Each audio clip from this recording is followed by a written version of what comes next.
merci pour ces retours d'atelier. Et donc maintenant, nous invitons Laurent Chiquano à nous faire un point d'étape sur l'enquête numérique. Merci beaucoup. Ouais, bon. On verra bien pour les notes. Bonjour à tous. Comment je fais pour... Voilà. J'ai jusqu'à quelle heure du coup? Karine? Bon, tu me diras. Bon, t'embête pas, je vais me mettre là-bas. Voilà, alors... Bonjour, merci donc aux organisateurs, aux organisatrices, voilà, de me donner l'occasion donc de pouvoir partager avec vous ces premiers résultats donc issus du travail que j'ai réalisé à la demande donc du secrétariat d'État à l'enseignement supérieur à la recherche au sujet donc des croisements du numérique et de la culture scientifique. Donc la question posée était et toujours, est-ce que le numérique est une chance? En quoi peut-il être une chance pour un meilleur partage des cultures scientifiques, techniques et industrielles? Voilà, tel était le sujet. Donc, j'ai rencontré un certain nombre d'entre vous pour travailler sur ce sujet. Je voudrais à nouveau vous remercier. Et là, ce que je vais vous présenter, c'est donc la démarche, mais plutôt, enfin, c'est les résultats, pas tant la démarche que ça, que quelques résultats que j'ai essayé de classer, et puis des premières conclusions. Donc que j'aimerais discuter plus collectivement avec vous. Malheureusement, je pense qu'on n'aura pas forcément le temps, mais voilà, c'est en tous les cas un première étape, un premier point. Donc pour démarrer, deux éléments de point de départ, puisque là on est arrivé ce matin but en blanc avec la restitution des ateliers, donc qui était assez passionnante et qui permet aussi de contextualiser tout ce travail. Le point de départ que je vous propose aujourd'hui, c'est d'abord cette enquête donc que vous devez connaître, d'Olivier Donat, qu'il réalise régulièrement sur les pratiques culturelles des Français, et pour 2008, à partir de 2008, j'ai jusqu'à 11 heures, merci beaucoup. À partir de 2008, donc il observe un changement, une bascule, notamment auprès des jeunes générations, chez les 11-25 ans, non, je dis n'importe quoi, les 18-25 ans, qui en fait passe de pratiques médiatiques majoritaires à des pratiques numériques. C'est-à-dire qu'en clair, ils passent moins de temps devant la télé que devant Internet. Ils commencent à passer moins de temps devant la télé que devant Internet. Et leur première source d'information et de connaissances devient Internet à la place de la télévision. Donc, premier élément de rupture, ou en tous les cas un tournant, de bascule, c'est cette bascule entre les cultures médiatiques, de l'audiovisuel et de la télévision, et les cultures numériques. Deuxième élément aussi de démarrage qui peut nous interroger, qui doit nous interroger même, il me semble, c'est quand on prend le classement des sites Internet, puisqu'on parle d'Internet, le classement des sites mondiaux ou simplement à l'échelle française.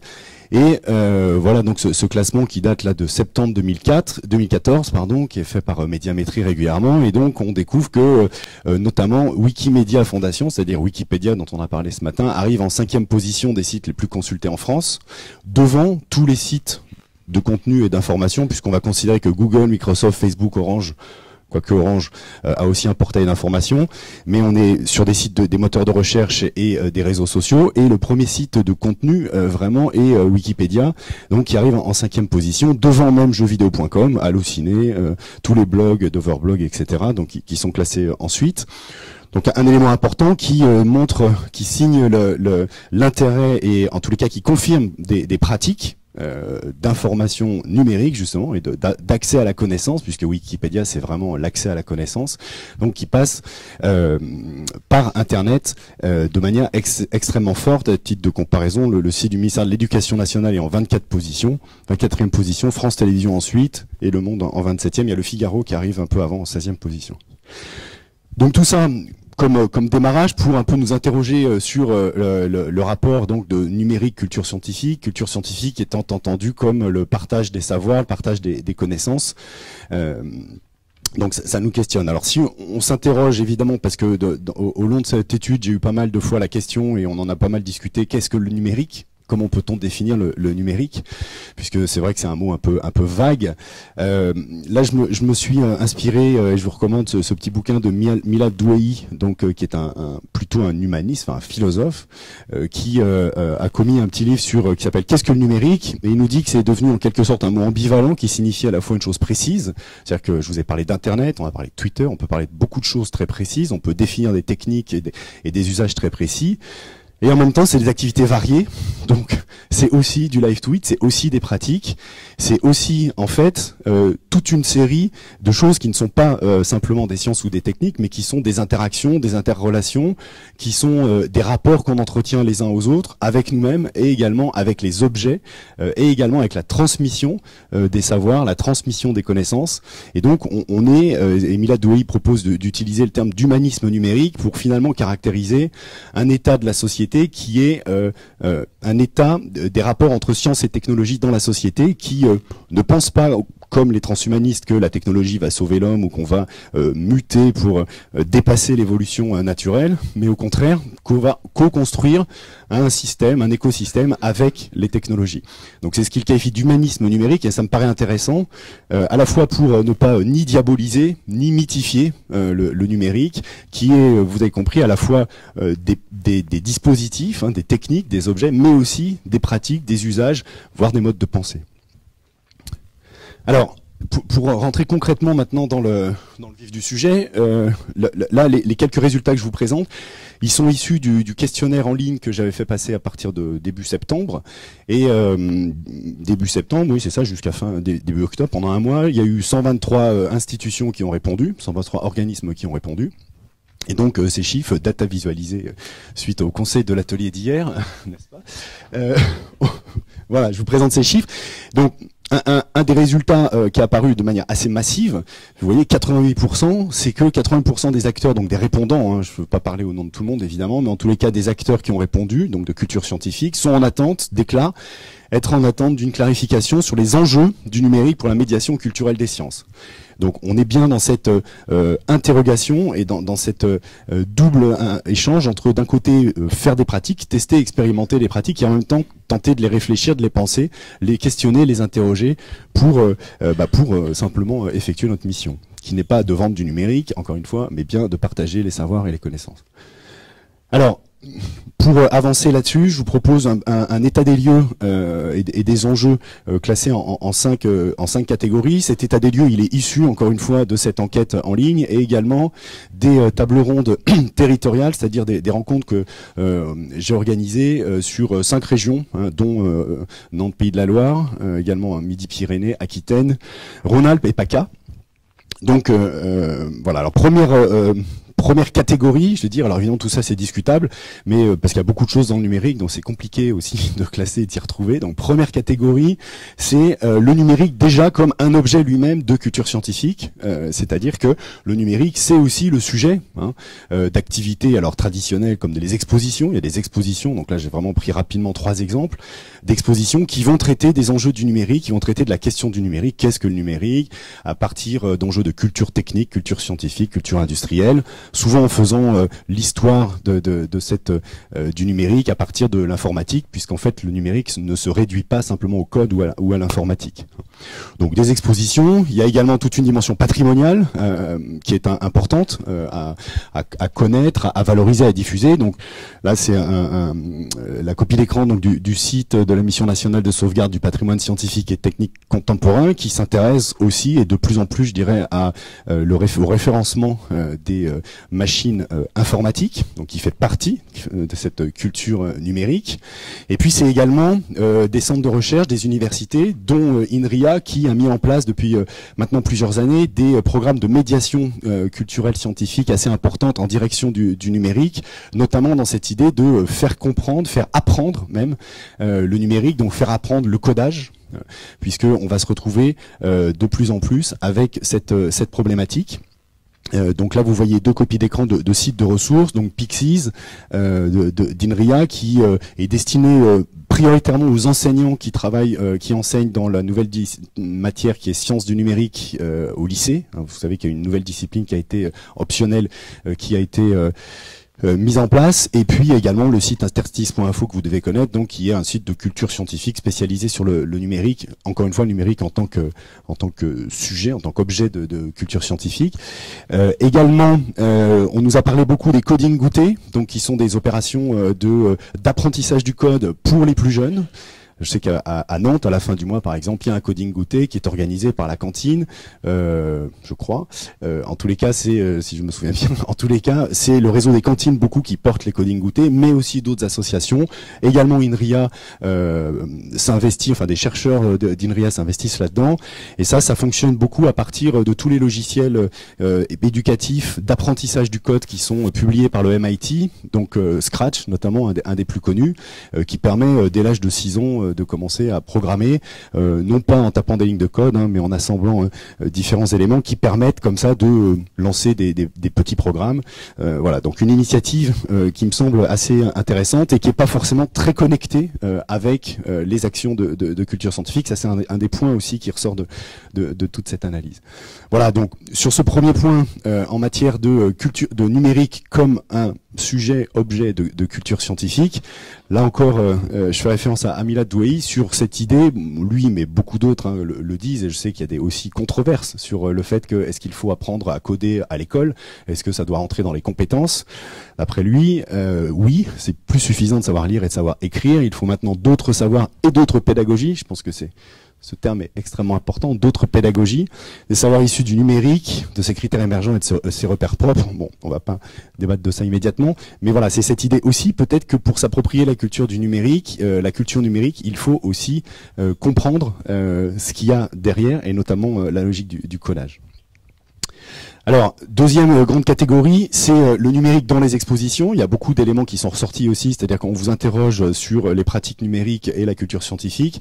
Beaucoup de choses sortent sur les expositions. C'est normal, je dirais, c'est peut-être le plus traditionnel, sans jugement de valeur aucun. C'est l'idée que, voilà, quelques éléments apparaissent, c'est-à-dire que le numérique, il vient aussi, enfin, il y a des choses qui sont numérisées, qui existaient auparavant. Je pense par exemple aux bornes audiovisuelles, multimédia, qui sont de plus en plus numériques. Donc, il y a des évolutions des techniques, on va trouver de plus en plus de tables tactiles, donc tout ça c'est lié aussi à l'évolution des scénographies, enfin comment les scénographies, les muséographies intègrent les nouvelles technologies. On va parler d'expos virtuels, les audioguides évidemment concernent beaucoup, il y a beaucoup de projets d'audioguides numériques à travers tous les programmes sur mobile, sur smartphone qui sont produits à l'occasion d'expositions. Un peu de jeux vidéo, des capteurs qui permettent de capter les mouvements avec des Kinect ou avec d'autres dispositifs pour rendre les expériences de visite plus immersives encore. Et puis également le traçage des visiteurs qui est un sujet qui pose également des questions d'ordre déontologique. Traçage des visiteurs qui vise deux objectifs. Le premier, c'est la statistique, comprendre les pratiques des visiteurs dans les expositions. Et puis le second, qui est plus récent, qui est un objectif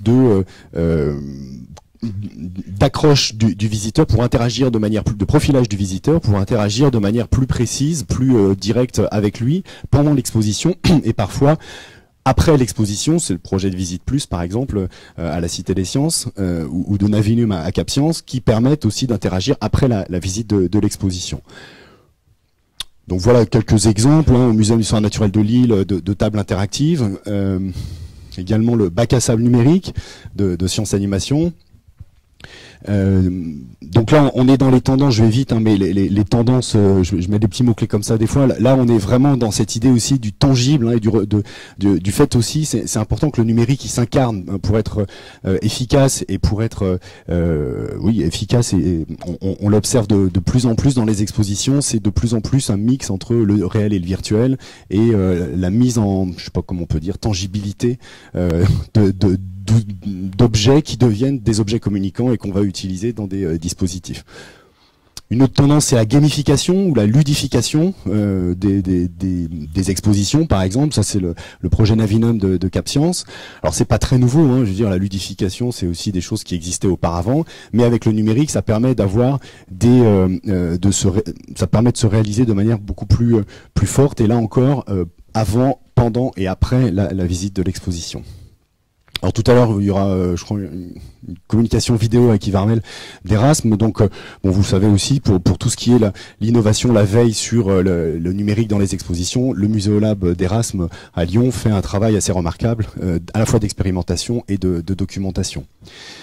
Alors, dans toutes ces expériences, là je vais extrêmement vite, elles sont très très riches, hein, dans toutes ces expériences, il y a une question qui est ressortie systématiquement et qui ressort à chaque fois, c'est la place du médiateur humain dans les environnements numériques, avec cette idée que le médiateur humain, la médiation numérique, elle ne peut pas remplacer la médiation humaine, donc c'est absolument hors de question de considérer que finalement on va automatiser cette fonction de médiation à travers des dispositifs, à travers des écrans, etc., etc. Alors je pense qu'on est à peu près tous convaincus de ça ici, donc il n'y a pas forcément besoin d'en discuter. Simplement, c'est toujours bon de l'affirmer, de le redire, parce que à la fois dans l'esprit de certains gestionnaires qui verraient peut-être d'un bon œil de supprimer des RH pour mettre plutôt de la techno, parce que bon, la techno elle pose moins de problèmes que les RH. C'est quand même important d'être vigilant. Mais au-delà de ça, c'est aussi qu'il faut quand même qu'on arrive également à penser la place du médiateur dans les environnements numériques, parce que c'est pas si évident que ça non plus. Hein. C'est-à-dire que on a l'habitude de faire de la médiation en fait sans forcément beaucoup d'instrumentation, et donc l'instrumentation numérique, bon là par exemple avec des casques de réalité augmentée, voilà, on peut, le visiteur, l'utilisateur peut aller, peut se perdre ou peut s'isoler dans son dispositif. Donc voilà, ça pose des questions nouvelles sur comment on interagit, comment on construit une médiation avec ces dispositifs, avec ni contre ni sans. Alors troisième grande classification, c'est tout ce qui concerne le web. Alors là, il y a énormément de choses hein, sur le web et la culture scientifique. Il y a beaucoup de choses. Je vais essayer d'être un peu synthétique. Alors là, un autre résultat de l'enquête en ligne, c'est que voilà, j'avais posé la question, quels sont les projets que vous avez déjà réalisés ou des projets sur lesquels vous êtes en train de travailler, des projets numériques avec beaucoup de choix possibles. Donc là encore, une belle DataVis Trimap pour montrer que en fait, ce qui est, alors déjà on constate que il y a beaucoup de projets qui sont en cours. Il y a seulement 17% des répondants qui n'ont aucun projet en cours sur le numérique. Donc ce qui est quand même un résultat assez important. Ça signifie qu'il y a autant, si vous vous souvenez, au début on disait 88% des gens se posent des questions, mais en même temps ils agissent, hein, ils expérimentent. Donc ce qui me semble être plutôt un bon signe et assez encourageant pour justement approfondir la réflexion qui ne peut se faire que en agissant, en expérimentant. Donc là-dedans, on a beaucoup de choses qui sont donc en cours de réalisation. Les trois premiers, c'est les portails web thématiques. Bon là j'en ai sélectionné un qui est assez intéressant, qui est celui que Julien Bobroff donc a mis en place sur la physique quantique. C'est un portail qui s'appelle Tout est quantique. Donc là on est un portail thématique, c'est pas forcément un site institutionnel, hein. C'est-à-dire que là on est vraiment sur des approches thématiques. Bon, il y a peut-être vous connaissez le portail supraconductivité.fr qui avait été lancé à l'occasion de l'année de la supraconductivité. Là c'est un portail qui est assez intéressant, un site qui est assez intéressant parce que là aussi on est dans une approche assez innovante sur une alliance entre science et design, et donc il y a tout un travail que mène Julien Bobroff, donc qui est physicien à Paris Sud et aussi responsable d'un labo au CNRS, tout un travail qu'il mène avec les designers de l'ENSI, donc l'École nationale de supérieure de création industrielle, pour travailler sur des nouvelles formes de médiation. Alors là on s'en fiche un peu que ça soit numérique ou pas, puisque quelque part, alors il va utiliser du prototypage rapide par exemple pour produire des dispositifs, mais on est bien dans une réflexion qui va plus loin que simplement utiliser des jolies couleurs et des jolies formes pour parler de science, et qui s'interroge sur les processus de représentation et de médiation à la fois dans le design et dans la recherche. Et notamment aujourd'hui, il y a un programme de recherche financé par l'ANR, donc qui travaille sur ces problématiques entre science et design. Deuxième élément extrêmement important qu'on trouve beaucoup sur le web, ce sont les blogs, évidemment. Et là, c'est un point aussi qui m'apparaît comme assez clé, c'est-à-dire que les blogs, donc là, vous connaissez sûrement le portail du Café des Sciences, hein, la communauté des blogueurs, des blogs de sciences français, qui sont réalisés à la fois par des jeunes scientifiques, ça peut être des doctorants, ça peut être des étudiants, qui créent des blogs et qui peuvent être référencés sur cette plateforme, ou alors c'est des non-scientifiques, mais qui s'intéressent aux sciences et qui vont également produire produire un blog qui sera référencé sur cette plateforme. Ce que les blogs ont permis, il me semble, c'est de faire émerger toute une catégorie de nouveaux acteurs, et notamment jeunes, et je pense beaucoup aux étudiants, qui en fait sont très actifs du coup dans la médiation, la culture scientifique. Le terme vulgarisation, par exemple, revient énormément à travers les blogs, puisque pour ces acteurs-là, faire de la vulgarisation, ils sont étudiants en sciences, ils ont envie de communiquer leur passion, ils font de la vulgarisation à travers Internet, ils ont accès en fait à un public de manière beaucoup plus facile et directe que ce qu'ils n'avaient accès précédemment à travers les institutions. Donc ça permet aussi de contourner l'institution, les blogs de sciences, et ça me semble être assez intéressant à observer ce qui se passe sur ces blogs, également sur les réseaux sociaux. On va y venir tout de suite, puisque les réseaux sociaux, c'est la troisième grande pratique numérique des institutions de culture scientifique. Alors beaucoup de choses sur ce graphique. Juste, je voulais insister sur deux choses. La première, c'est que alors Facebook est toujours le premier réseau utilisé. Tout à l'heure, il y a une présentation de Maud du Muséum de Toulouse aussi, je crois, qui parlait un petit peu de ça. Je vais pas m'appesantir sur Facebook. Je voulais parler de Twitter. On en a parlé aussi ce matin sur le fait que Twitter est également utilisé de manière assez forte. Alors c'est de manière générale en France, puisque les statistiques de consultation montrent que la France est le deuxième pays après les USA à utiliser Twitter, tout domaine confondu. Donc il y a un engouement pour Twitter en France particulièrement, qu'on retrouve également en matière de culture scientifique, où Twitter est utilisé de manière assez forte, notamment par les universités, les laboratoires, les centres de sciences, à travers des pratiques, alors en ligne bien sûr, mais aussi de live tweet, comme ça a été dit tout à l'heure, donc je vais pas revenir là-dessus. Donc Twitter est un outil également de médiation, donc permet plutôt de développer des projets de médiation à travers des initiatives événementielles. Ça permet aussi de renouer avec de l'événementiel. Là, c'est l'exemple que vous devez connaître de Museum Week, donc qui est une opération qui, pendant une semaine, va permettre de tweeter de manière, va inciter les collaborateurs des musées à tweeter de manière différentes à travers une thématique par jour pendant une semaine. On va tweeter les coulisses du musée, on va tweeter plein de choses différentes, et ce qui va permettre de documenter autrement, et là on est loin de la communication institutionnelle, ça va permettre de documenter autrement et de partager autrement donc la vie dans un musée, la recherche, la médiation.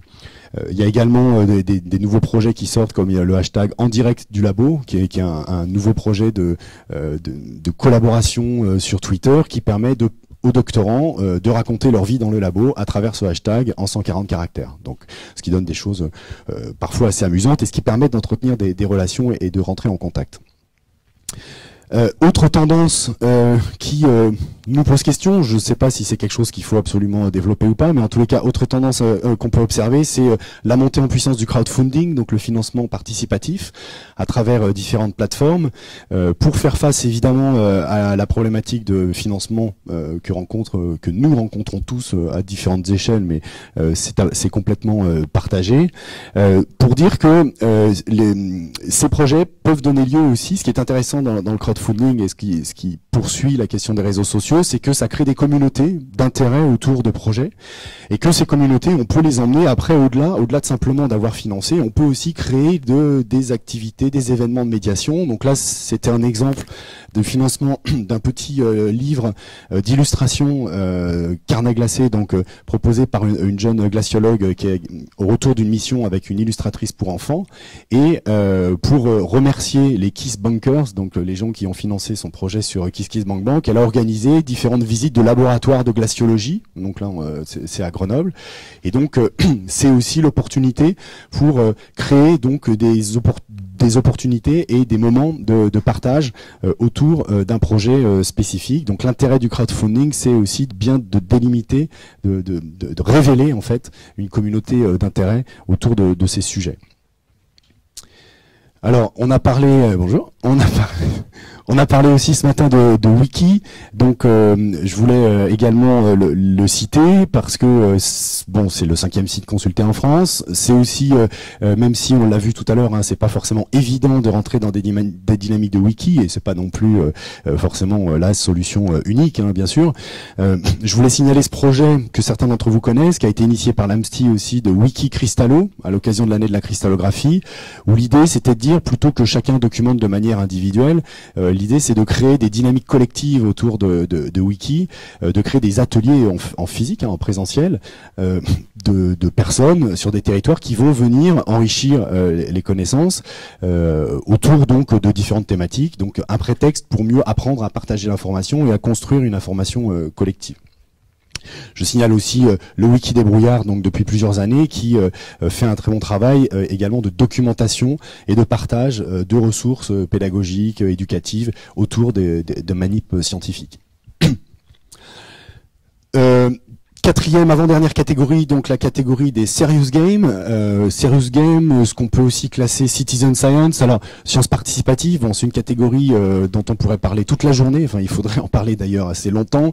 Donc, je m'excuse par avance, ça va être très brutal et très rapide. Serious game, j'ai posé la question dans le questionnaire au sujet des jeux vidéo. Et là, il y a finalement peu de répondants qui développent des jeux vidéo, hein, sur la question qui fait des jeux vidéo, puisqu'on en parle. Alors oui, je vois des signes, ça coûte, effectivement, ça coûte cher, c'est une des raisons. Donc seulement 18% des répondants développent des jeux vidéo, avec les différentes destinations suivantes. Donc en jaune, c'est pour intégrer dans une exposition. Donc c'est la première destination de production des jeux vidéo pour les acteurs de culture scientifique qui a été déclarée, hein, dans ce travail. C'est d'abord enrichir les expositions, et puis ensuite il y a une catégorie autre que j'ai pas eu le temps vraiment d'explorer, donc qui arrive en deuxième position, donc c'est un résultat qui est pas très intéressant, je vous le concède. Des applications mobiles, de la formation, finalement le web, des jeux vidéo pour le web arrivent en dernière position, alors que les serious games sont beaucoup des dispositifs qu'on peut consulter sur le web, comme par exemple Climway, qui est un projet de serious games sur le développement durable, fait par CapScience. Si ça vous intéresse ce sujet, je vous renvoie au travail qui a été fait donc par nos collègues de la Cité des Sciences dans le cadre du programme InMedia de repérage et de documentation donc de jeux de culture scientifique. Donc ça, c'est une base de connaissances assez passionnante, assez intéressante pour qui repère en fait tous les jeux qui peuvent être utilisés en matière de médiation des sciences. J'accélère. Il y a aussi tout un travail, enfin il y a toute une émergence autour de Minecraft, donc qui est un jeu, alors je sais pas si vous le connaissez, qui est un jeu vidéo enfin je le connaissais pas il y a 6 mois, qui en fait regroupe une communauté très très importante à l'échelle internationale, qui touche beaucoup les 15-25 ans, qui est un jeu qui permet une liberté assez totale de créativité, d'inventivité, voire d'expérimentation, et qui se connecte très bien, et ça a été montré aussi par la Cité des Sciences à travers des hackathons, c'est-à-dire des opérations événementielles en temps limité autour de Minecraft, pour parler d'innovation et partager des processus de créativité et d'innovation. Autre tendance importante sur cette question des jeux vidéo. Alors, les jeux vidéo et citizen science, les sciences participatives sont mises ensemble souvent dans la classification de l'Europe, par exemple, hein, au niveau de la Commission européenne. Il y a un papier qui est sorti là récemment sur les sciences participatives qui intègre les jeux vidéo et tous les programmes qui consistent à récolter des données, collecter des données, souvent de manière libre, ouverte et de manière contributive, collaborative, comme ce projet français que vous devez connaître qui existe déjà depuis un moment, La Botanica, qui est la référence aujourd'hui sur les sciences participatives en matière de botanique, hein, où vous pouvez, une des références, faut jamais dire là, une des références en matière de botanique. Je vais vite et je me pose la question, et je vous la pose aussi, sur ces enjeux d'open science, puisque voilà, j'ai rencontré My Science Work, qui est une start-up qui travaille qui a un positionnement assez particulier, enfin qui m'a interrogé. J'ai pas vraiment de réponse.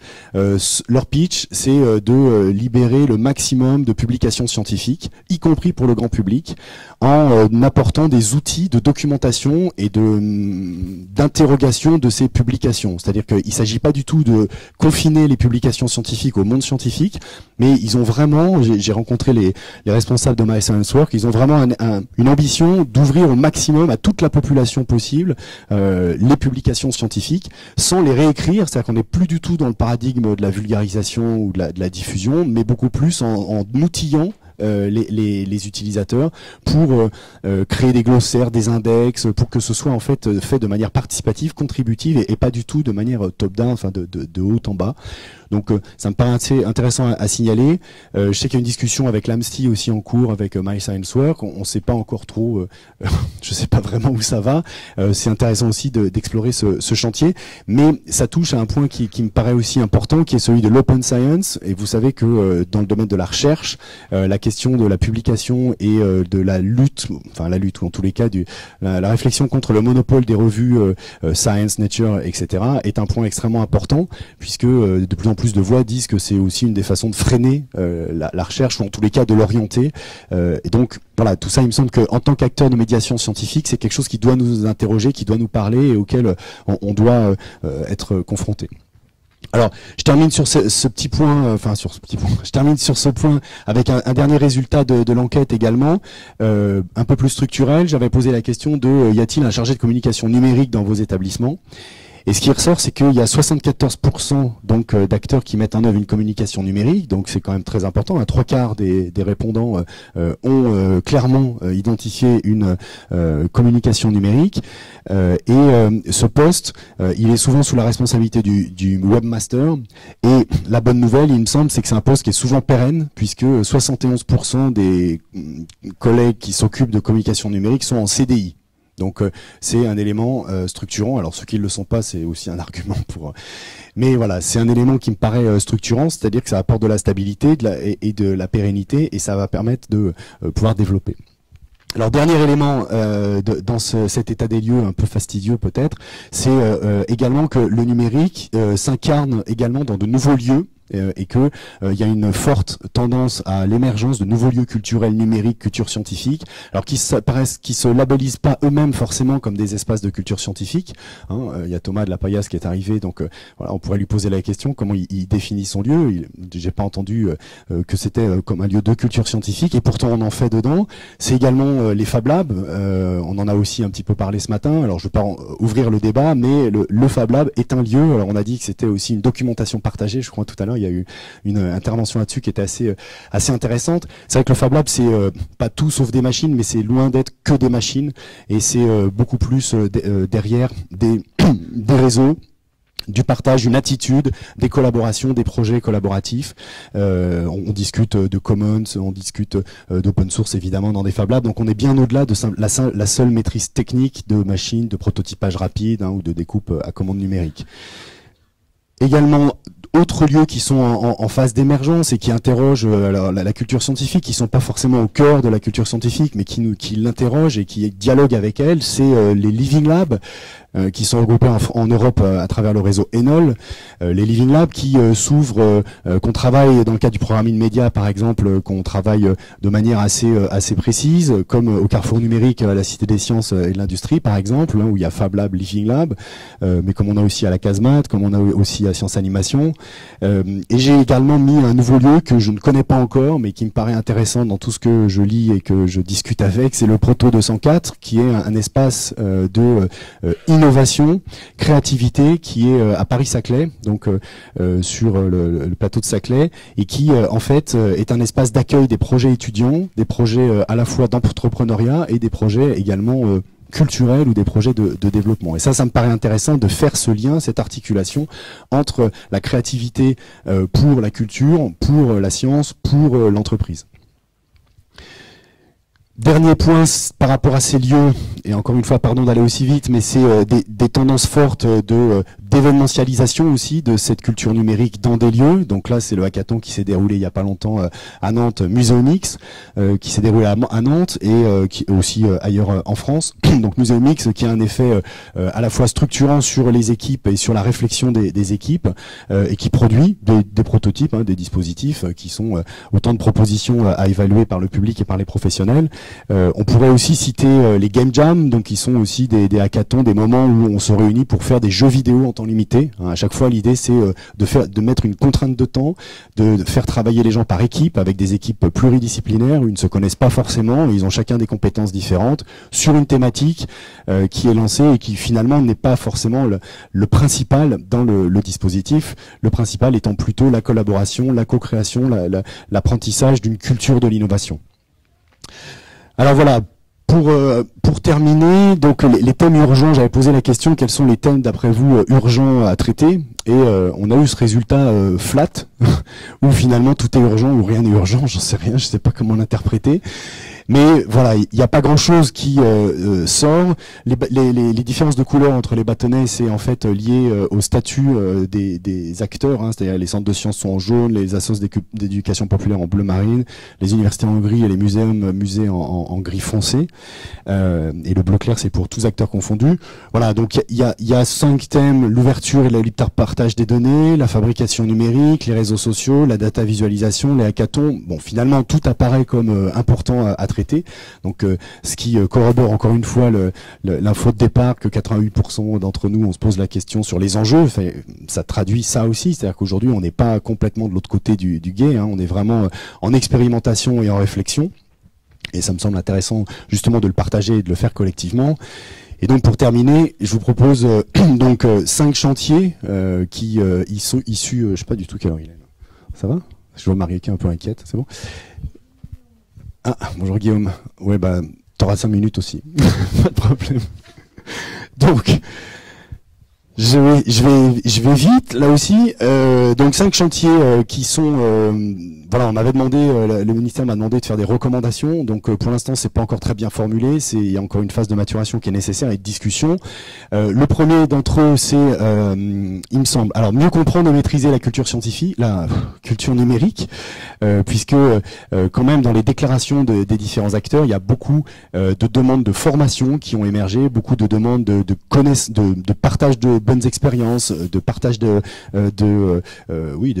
bonnes expériences entre professionnels. Donc il y a un enjeu, il me semble, sur les usages du numérique dans nos métiers. Alors voilà, il y a des propositions qui ont été émises par les uns et les autres. Je les ai remises un petit peu en vrac, mais bon, l'idée de créer un MOOC pour la formation aux usages, d'ouvrir l'accès aux médiateurs des formations numériques pour les enseignants. Vous savez que l'éducation nationale, à travers la direction du numérique pour l'école, a mis en place des formations pour les enseignants au numérique. Donc une des pistes, ce serait que ces formations soient accessibles aussi aux médiateurs scientifiques, ce qui permettrait peut-être aussi de renforcer les collaborations entre l'école et les acteurs de culture scientifique sur cette thématique du numérique. Il y a un enjeu aussi dans l'accompagnement du déploiement d'Estime Science, donc le portail de partage de ressources sur le territoire national par de la formation sur site à l'usage de la plateforme, c'est-à-dire formation sur site, c'est-à-dire dans les territoires, de former les contributeurs à utiliser au mieux Estime. Et puis, INRIA a fait des propositions donc de mise à disposition de ressources pour en fait renforcer aussi cette formation et cette montée en compétences des acteurs. Donc INRIA est tout à fait volontaire pour être un partenaire de ce dispositif. Le second chantier, c'est l'idée de produire de la connaissance sur les expérimentations en cours, parce que ce qui se passe, c'est que donc, comme je vous l'ai dit, il y a beaucoup de choses qui sont en cours, mais il y a en fait très peu d'évaluation, par exemple, de ces projets qui sont sortis. Et quand je parle d'évaluation, je cherche pas des indicateurs d'impact, ou je cherche pas forcément non plus à rendre des comptes à des financeurs, mais surtout plus à comprendre ce qui se joue et ce qui se passe entre les publics, les médiateurs, le rapport à la connaissance à travers des dispositifs de médiation numérique. Et ça, on a aujourd'hui peu de résultats qui sont proposés. Du coup, il y a plusieurs pistes là qui peuvent se discuter. Il y a une nécessité de documenter les expérimentations en cours. Donc l'Observatoire de l'OSIM, par exemple, pourrait peut-être contribuer à cela. Il y a l'idée de travailler collectivement donc à l'évaluation des actions. Peut-être que ça pourrait se faire avec un groupe de travail au sein de l'AMSTI. C'est des choses qui ont déjà été discutées au dernier congrès de manière assez informelle, hein, donc il n'y a absolument rien de concret là-dedans.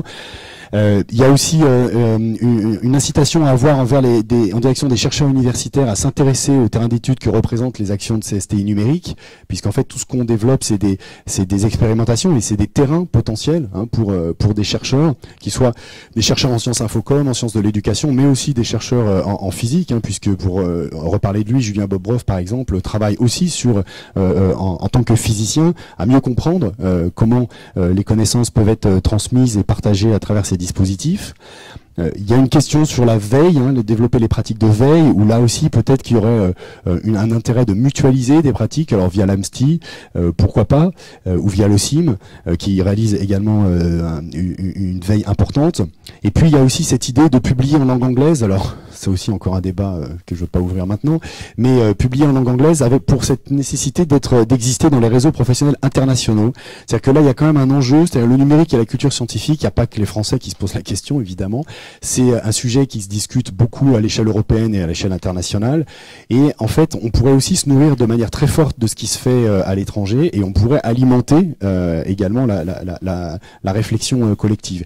Et là, pour être présent dans des réseaux que j'ai cités, par exemple Excite ou la ASTC, qui est le réseau international des centres de sciences, et puis je sais que dans le domaine des muséums et des musées, il y a aussi des réseaux internationaux très importants.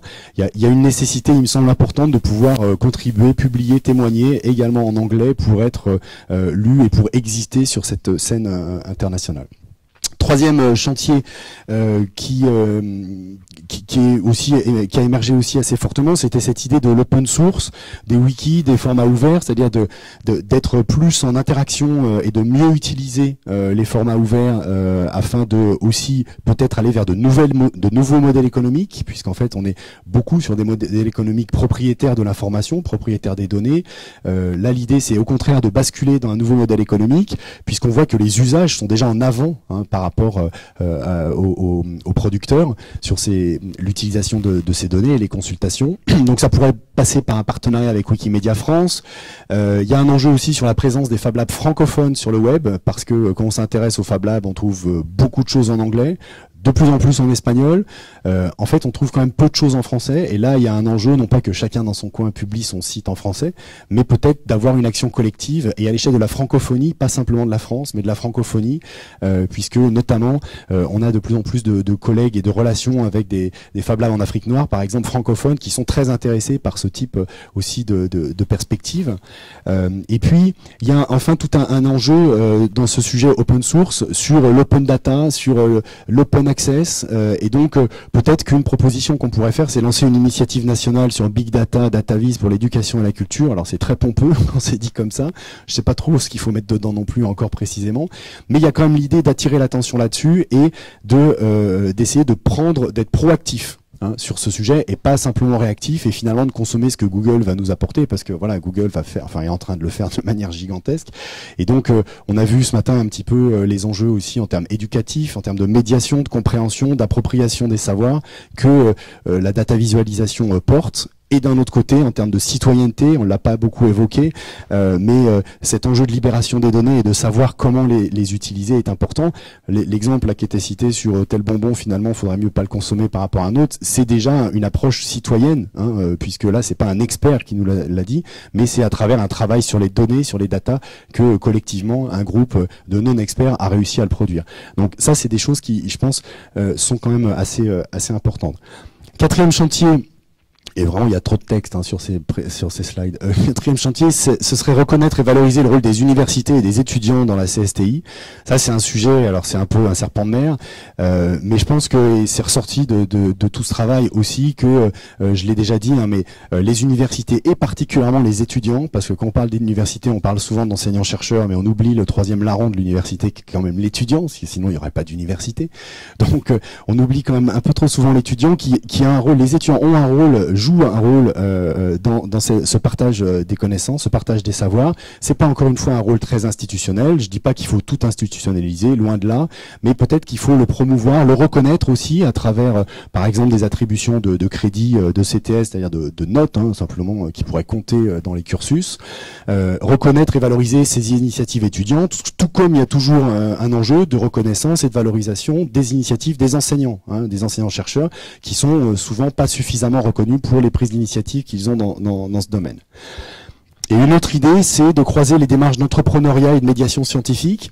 On a évoqué, alors je sais que c'est un sujet qui est polémique, on a évoqué hier dans le speech d'introduction, il y avait la question et l'économie dans tout ça. On parle souvent de culture scientifique, mais qu'est-ce qu'on fait de la culture technique? Qu'est-ce qu'on fait de la culture industrielle, de l'innovation? Comment on parle d'économie à part pour s'en méfier. Donc là, l'enjeu, il me semble, à travers des approches qui seraient peut-être pas dogmatiques, mais qui seraient des approches empiriques, expérimentales, de terrain, puisqu'il y a quand même des valeurs qui sont portées par l'entrepreneuriat. Je parle pas du libéralisme, je parle de l'entrepreneuriat. Il y a des valeurs qui sont portées de travail collectif, de remise en question, de créativité, de découverte également, qui me paraissent tout à fait positives et intéressantes et stimulantes et qui sont très proches de valeurs à la fois portées par l'éducation populaire et la culture scientifique. Donc il y a un dispositif qui s'appelle Pépite, qui a été lancé par Genève Fioraso dans les universités. Peut-être que, alors je sais que certains centres de sciences sont déjà en contact avec ces dispositifs. Il y a peut-être des choses à construire. Encore une fois, je sais pas ce que sera fait le futur, mais il y a un axe là, il y a une tendance qui me paraît intéressante. Et enfin, le dernier chantier, c'est quand même aussi money, donc la question d'ouvrir des financements spécifiques peut-être pour soutenir les expérimentations et leur passage à l'échelle. Donc il y a une question évidemment de financement aussi derrière tout ça. Comment on peut financer ces projets? Alors, je sais très bien l'état des finances publiques, enfin on le sait tous, donc on va pas attendre des centaines de milliers d'euros qui vont tomber de partout. Mais en tous les cas, il y a une réflexion à avoir néanmoins sur cette thématique, avec voilà des projets, des propositions qui sont sorties aussi des différentes rencontres. Alors pourquoi pas d'approfondir la question du financement participatif, le crowdfunding à travers des partenariats avec des plateformes nationales. Vous savez qu'il y a plusieurs plateformes qui ont été créées, notamment par des acteurs culturels, par des acteurs de la recherche, qui sont des plateformes qui marchent quand même très moyennement, on va dire, où il y a peu de donneurs, parce que plus il y a de plateformes de financement participatif, plus on émiette et moins on a de visibilité. Donc peut-être qu'un des enjeux pour nous, acteurs de culture scientifique, ce serait d'aller là où il y a le plus de monde, sur les grosses plateformes, Major Company, KissKissBankBank, Ulule, particulièrement, pour créer, pourquoi pas, des rubriques, pour créer des dynamiques, des synergies. Voilà, ça se fait à l'échelle locale. Est-ce qu'il y a un intérêt à le faire à l'échelle nationale? C'est une question, je pense, qui serait intéressante de débattre. Peut-être, alors si il y a un troisième round pour les investissements d'avenir, aussi avoir une politique de financement à travers des appels à projets sur, alors je sais pas si c'est innovation et savoir en société qu'il faut l'appeler, mais en tous les cas, avec deux idées derrière, d'inciter les acteurs à se réunir à l'échelle locale avec des entreprises du numérique, des universités, des acteurs de CSTI et des représentants de la société civile, comme on dit rapidement, c'est-à-dire pour porter des projets qui soient vraiment des projets ancrés sur le territoire et qui répondent à des attentes et à des usages, et pas simplement à des visions de l'esprit. Et ces projets pourraient être éligible sur un critère qui serait un des critères principaux, qui pourrait être la transférabilité, puisqu'on constate tous qu'on fait des expériences, qu'on a du mal à les disséminer, à les partager, et que plus on réfléchit en amont à la dissémination, à la transférabilité, mieux on peut avancer dans la réalisation de cet objectif. Donc ça pourrait être un critère important. Et deux derniers points, la mobilisation de la conférence permanente des universités, la CPU, pour discuter, j'ai pas pu le faire encore dans le cadre de cette mission, mais pour discuter sur la dimension CSTI des financements ANR, alors c'est du codage, mais donc l'ANR, vous savez évidemment, l'Agence nationale de la recherche, dans certains programmes, voire dans tous, mais là je suis pas complètement au clair encore avec tout ça, dans certains programmes, il y a un bonus qui est accordé à des actions CSTI proposées par les chercheurs ou par le consortium qui va présenter le projet. Ça peut aller plus loin qu'un bonus, ça peut être des projets de recherche. J'ai évoqué tout à l'heure Sciences et Design, il y a des réflexions sur la question de la représentation des sciences pour les scientifiques et dans la médiation aussi qui sont en cours. Donc ça pourrait être des programmes de recherche, et donc ça permettrait aussi de développer des projets de culture scientifique numérique, alors peut-être à travers les Living Labs, qui sont des dispositifs qui permettent de tester, d'expérimenter pendant qu'un projet est en cours de réalisation. Et puis enfin, il y a une réflexion et des questionnements aussi sur le modèle économique de Estime Science, puisque cette plateforme de partage des ressources, une des questions, un des enjeux, c'est est-ce qu'elle va être pérenne, est-ce que si je publie mes ressources dessus, j'ai un intérêt à le faire, est-ce que dans 5 ans je pourrais toujours les retrouver, ces ressources, puisque il y a eu un investissement d'avenir à Universcience pour initier le projet, mais que la question se pose sur la pérennisation. Et là on pourrait réfléchir peut-être à un modèle coopératif qui soit sorti d'Universcience, sans dire qu'Universcience doit complètement abandonner le navire, il ne s'agit pas de ça du tout, bien sûr, mais qui serait un modèle qui aurait la vertu d'être mieux approprié par les différentes parties prenantes, dont les régions, puisqu'on n'en a pas parlé du tout, mais c'est quand même aujourd'hui elles qui, par la loi, ont la responsabilité de coordonner et financer la culture scientifique en France. Donc peut-être que ça pourrait être un des moyens de mobiliser ces régions. Voilà donc en conclusion de tous ces chantiers, l'idée derrière ça, pour prendre un tout petit peu de recul et pas rester simplement sur la question de la technique, de l'outil en matière de numérique, il me semble que l'intérêt de réfléchir à ça, c'est que finalement ça nous ferait peut-être passer d'un modèle de la diffusion des connaissances à celui de la co-construction des savoirs en société. Je suis pas en train de dire que c'est à tous les citoyens de faire la science, par contre je suis en train de dire que c'est à tout le monde, tous les citoyens, y compris les chercheurs, de donner le sens des recherches dans la société. Et donc, plutôt que de diffuser simplement des connaissances et plutôt que de faire comprendre simplement les choses, d'interroger le sens que ça a aujourd'hui, de travailler sur la biologie de synthèse par exemple. Il y a eu un mini débat sur le biohacking. Qu'est-ce que ça a comme sens de faire du biohacking? Alors, au-delà de la définition même du mot, et ça, il y a personne qui le sait, ce sens-là, il y a personne qui peut nous le donner, c'est vraiment à nous de le construire. Et il me semble que ça permettrait de changer un peu le paradigme de la culture scientifique pour aller vers quelque chose de beaucoup plus co-constructif en matière de réflexion, et le numérique est une chance pour faire ça. Voilà, merci de votre attention, et sur ce blog donc vous avez tous les éléments des résultats d'enquête que vous pouvez retrouver.